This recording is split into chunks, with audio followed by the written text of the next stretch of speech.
예핌 빼트로비치가 죽은 후에도 알료샤는 군립중학교에 2년을 더 다녔다. 슬픔에 잠긴 예핌 빼트로비치의 부인은 남편이 죽자마자 여자들밖에 남지 않은 가족을 모두 이끌고 이탈리아로 장기여행을 떠났다. 한편 알료샤는 예핌 빼트로비치의 먼 친척벌 되는 생면부지의 두 부인이 사는 집으로 보내졌지만 어떤 약정이 오갔는지는 그 자신도 알지 못했다. 누구의 지원으로 살아가고 있는지 한 번도 걱정해 본 적이 없다는 것이야말로 그의 남다른 특징을 말해주고 있었다. 그런 면에서 그는 대학 생활의 처음 2해 동안은 날품팔이로 생계를 이어가며 생활고에 시달렸고 은인의 집에서 타인의 빵을 얻어먹으며 살아가는 것을 어려서부터 가슴 아프게 생각해온 형 이반 표도로비치와는 완전히 대비되었다. 그러나 알료샤라는 인물의 이러한 이상한 특징을 지나치게 비난할 수만은 없을 것 같다. 왜냐하면 그런 문제가 제기되었을 때 그를 곧 조금이라도 알게 되면 누구나 그가 확실히 유로지비를 닮은 청년임을 믿게 되기 때문이다. 유로지비는 백치이면서도 예언 능력을 가질 수 있다고 믿는 금욕적인 기독교 신자들을 말하며 바보 성자라고도 한다. 갑자기 엄청난 재산이 굴러들어온다면 그는 아무 망설임 없이 제일 먼저 손을 내미는 사람에게 주어버리거나 자선 사업에 기부할 것이다. 그것도 아니면 아마 교활한 사기꾼에게라도 그가 돈을 달라고 하면 순수히 내줄지 모른다. 물론 액면 그대로 받아들일 수는 없지만 그는 돈의 가치를 전혀 모르고 있다고 말할 수 있겠다. 누구에게 돈을 달라고 해본 적도 없지만 용돈을 받기라도 하면 그는 그 돈으로 무엇을 해야 좋을지 몰라 한 주일 내내 망설이거나 물 쓰듯이 펑펑 써서 한순간에 없애버렸다. 금전 문제와 부르주아적 성실성에 몹시 민감한 뾰뜨르 알렉산드로비치 미우소프도 언젠가 알렉사이를 관찰하고 나서 다음과 같은 명언을 남겼다. 저런 사람은 아마도 세상에 단 한 명밖에 없을 거야. 100만 명이 사는 낯선 도시의 광장에 홀로 버려진다고 해도 어떤 어려움 속에서도 살아남을 것이고 굶주림과 추위 때문에 죽어가지도 않을 거야.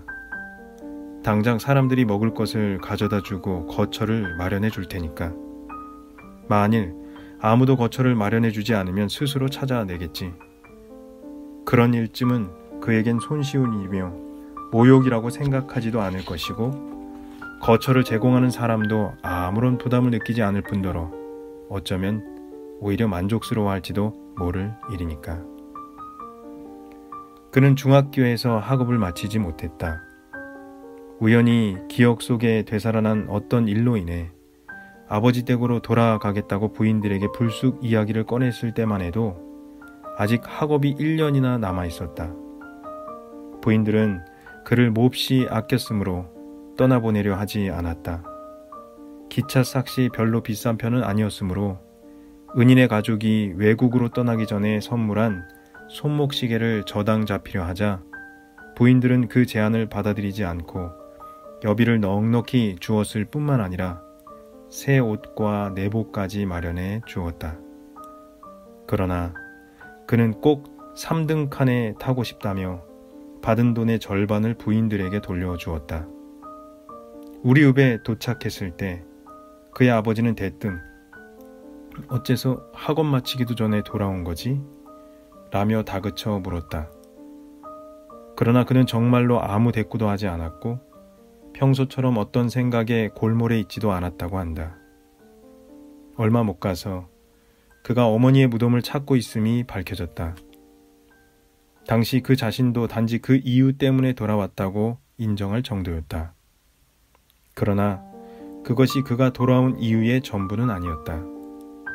그때는 그 자신도 이해하지 못했고 또 어떻게 설명해야 좋을지 몰랐다고 보는 편이 옳을 것이다. 그의 마음속에서는 무언가 불쑥 솟구쳐 올라 그를 새롭고 불가사의하면서도 운명적으로 피할 수 없는 어떤 길로 이끌고 있었던 것이다. 펴도르 파블로비치는 두 번째 아내를 어디에 묻었는지 가르쳐 줄 수 없었다. 왜냐하면 관이 땅속에 묻힌 이후로 그녀의 무덤을 찾은 적이 없었을 뿐만 아니라 그때 그녀가 어디에 묻혔는지 기나긴 세월 동안 까마득히 잊고 있었기 때문이다. 펴도르 파블로비치에 대한 이야기로 돌아가자. 그 일이 있기 전 그는 오랫동안 오리읍을 떠나 있었다. 두 번째 아내가 세상을 뜨자 그는 곧 3, 4년가량 러시아 남부지방으로 떠났다가 결국은 오데사로 옮겨서 그곳에서 줄곧 몇 년을 지냈다. 그의 독특한 말투에 따르면 처음에는 수많은 유대인들과 관계를 맺었으며 마침내는 유대인들 뿐만 아니라 헤브르인들도 찾아다녔다는 것이다. 그가 그 시기에 돈을 긁어 모으고 벌어들이는 남다른 수완을 키워나갔다는 사실을 유념해야 한다. 알료샤가 돌아오기 3년 전에야 겨우 그는 다시 우리읍으로 되돌아왔다. 옛 친지들은 그가 아직 노인네가 아니었음에도 불구하고 무척이나 늙어버렸음을 알게 되었다. 그러나 그의 행동은 점잖아진 것이 아니라 한층 뻔뻔스러워졌다. 스스로 어릿광대 짓을 하다못해 이제는 다른 사람들마저 어릿광대로 만들려는 파렴치한 욕심을 드러냈다. 여자들과의 추태 역시 예전보다 오히려 더 볼썽사나울 정도였다.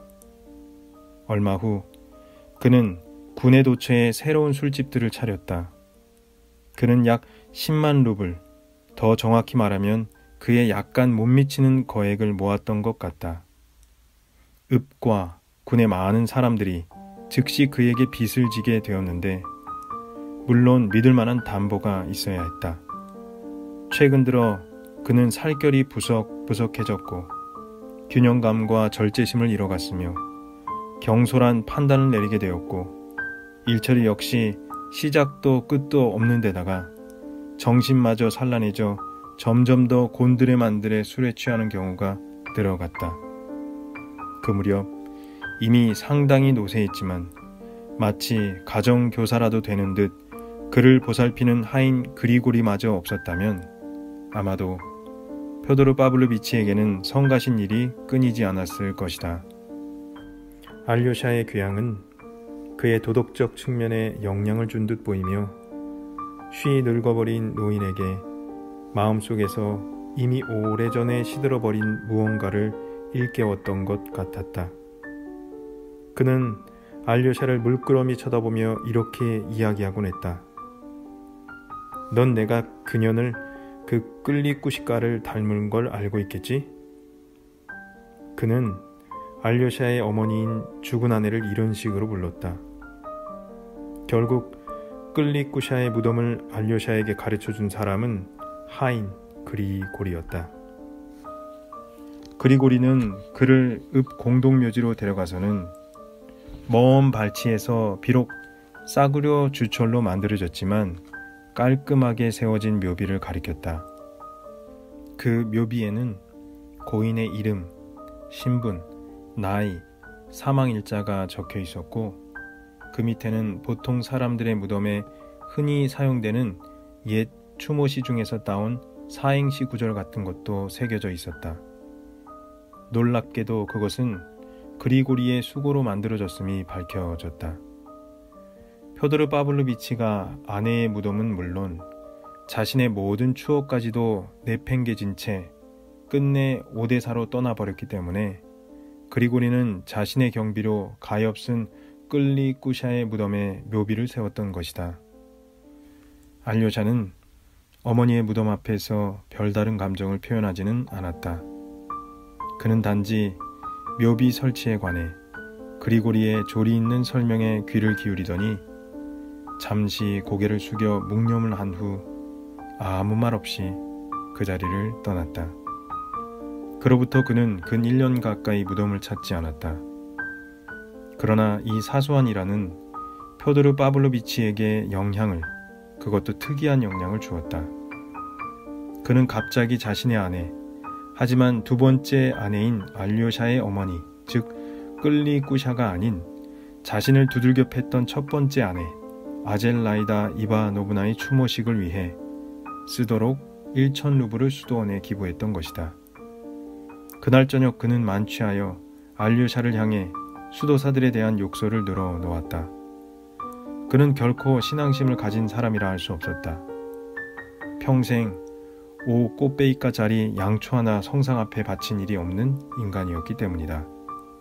하지만 도련한 감정과 생각의 이상스러운 발작은 이러한 자들에게도 일어나는 법이 아닌가.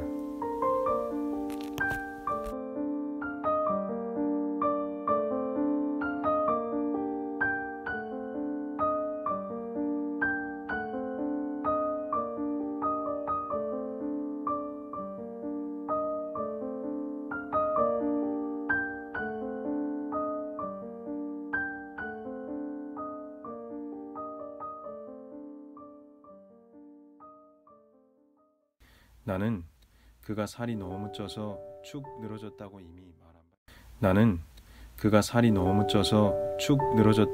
말한 바 있다. 그의 용모는 그때까지 그가 살아온 모든 삶의 특성과 본질을 생생하게 입증해주고 있었다. 항상 오만함이 서려있고 의심기가 역력한 데다 냉소적인 그의 가느다란 두 눈 아래에는 길쭉한 살집이 잡혀 있었다. 기름기가 번지르르 흐르는 조그만 얼굴에는 많은 주름살이 새겨 있었으며 혐오스러울 만큼 음탕한 모습을 더해주는 커다랗고 길쭉한 비계덩이 혹이 뾰족한 턱에 마치 지갑처럼 매달려 있었다. 게다가 입은 길게 찢어지고 탐욕스러웠으며 두툼한 입술 사이로는 썩어버린 시커먼 이빨 조각들이 눈에 띄었다. 또 말을 할 때면 언제나 침을 튀기곤 했다. 그러나 어쩌면 자신은 만족하고 있었음에도 불구하고 자기 얼굴에 대해 즐거이 익살을 떨었다.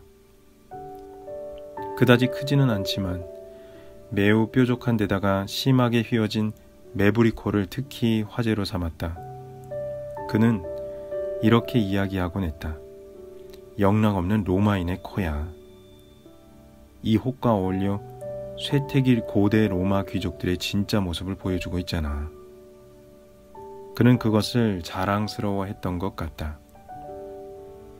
어머니의 무덤을 찾고 나서 얼마 후 알료샤는 느닷없이 자신은 수도원에 들어가고 싶으며 또 수도사들도 그를 평수사로 받아들이겠다는 약조를 주었노라고 아버지에게 선언했다.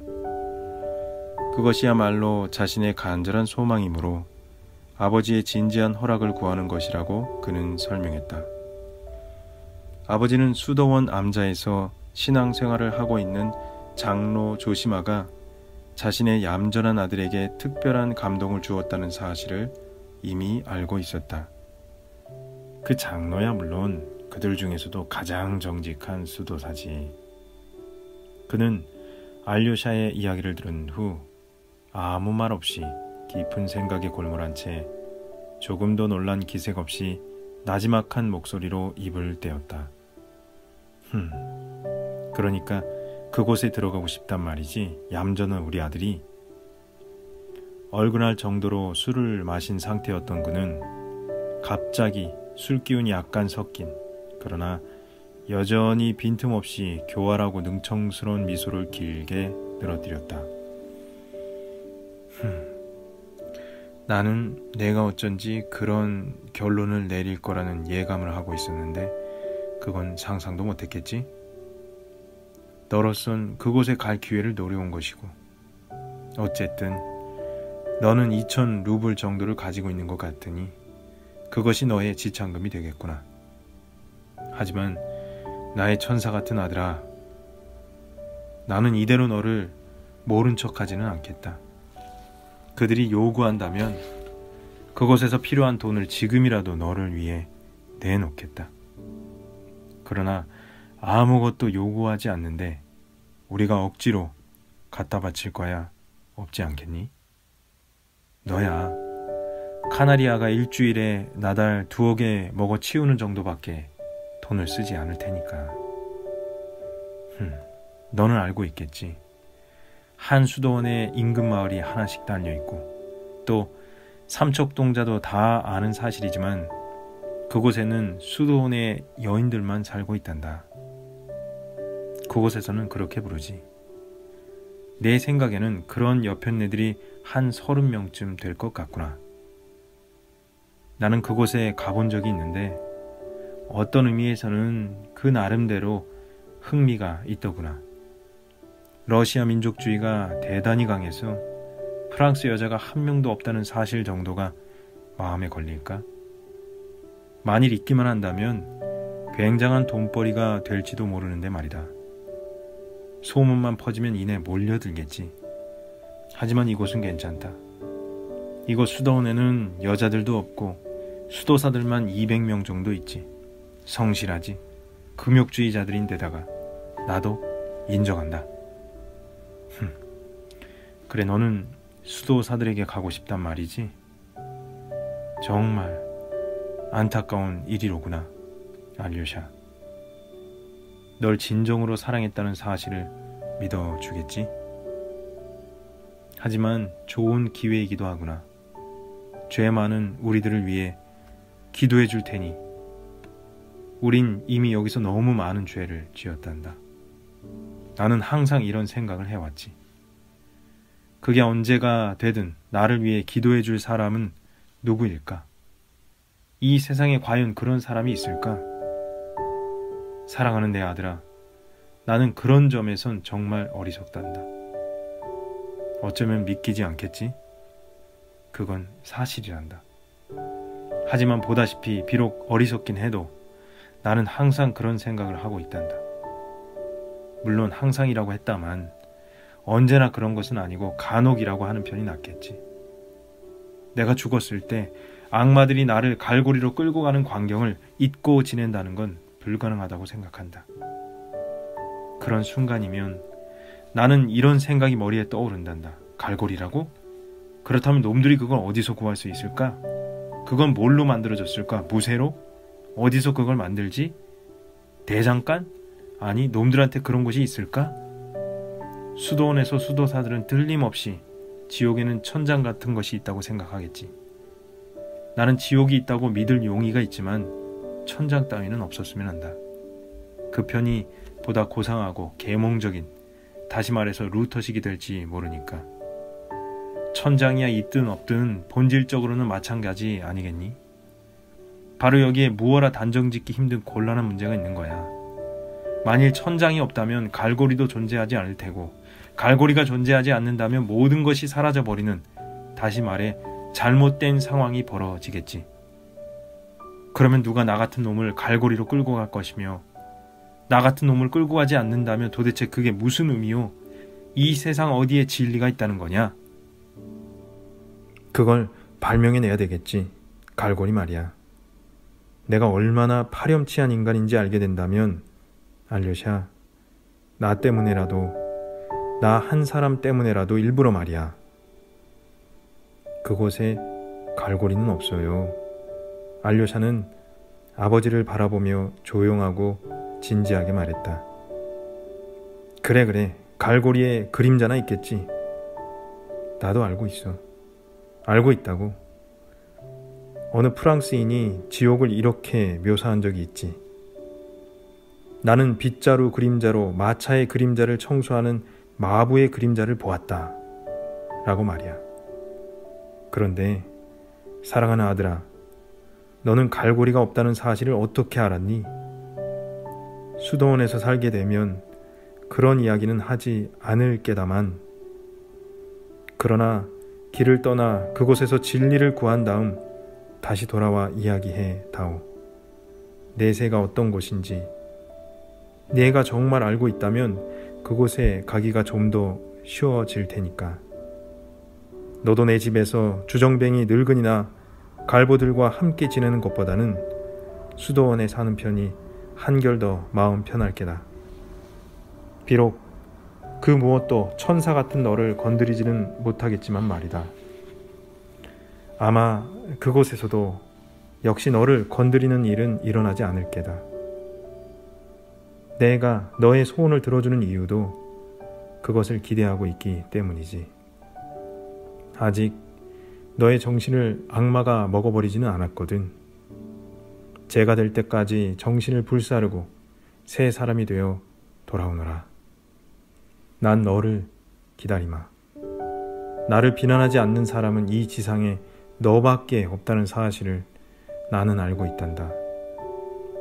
사랑하는 아들아, 나한테는 그런 느낌이 들고 또 그렇게 느끼지 않을 수 없구나. 그리고 그는 흐느껴 울기까지 했다. 그는 감상에 젖어 있었다. 한편으로는 저기가 솟구치면서도 감상에 젖어 있었던 것이다.